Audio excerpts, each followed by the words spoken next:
Rebecca joins us here in studio with Revision Custom Home Design, and with spring coming up later this week, we wanted to get some springtime inspiration. So Absolutely. What do you have for us here today? Well, today I brought an assortment of wreaths, and wreaths are a really wonderful way to dress up the exterior of your home. It gives you instant curb appeal, changes with the seasons.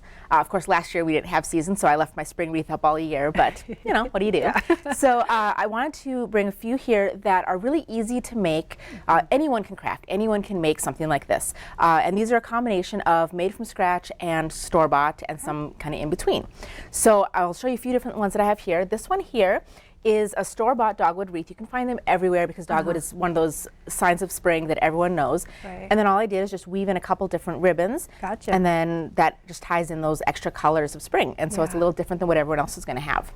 This one here I made completely from scratch. Cute. And it's kind of a fun little one because it sort of imitates a carrot. A carrot, yeah. And something like this you could actually use indoors as well. So you don't have to always hang your wreaths on the front door. If you have a little mirror in your dining room, you can just hang this over the top of it. And that's just a fun little way to add sort of a whimsical shape, something a little different than the traditional wreath. Yeah, yeah.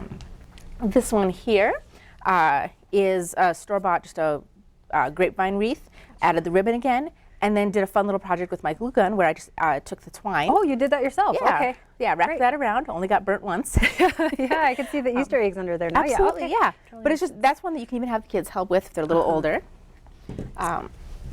And then this one here is store-bought, but again, this is one that pretty much anyone could make. This is a little more of a minimalist design, which is popular these days. You can buy either a metal hoop or like an old embroidery hoop. You can get those at thrift stores pretty inexpensively. And then just use craft felt and a little bit of wire if you want that shaping. Cut out the shapes you like. And then this last one, we actually made this at a class I taught last week. Fun. This is when you definitely want people to know where the party is at. A little more free form than some, but all it is your plastic Easter eggs. It's a metal wreath form, and then your fun Easter grass. Yeah. If you wanted a slightly more subtle version of this, you could use the paper grass and glue that on down.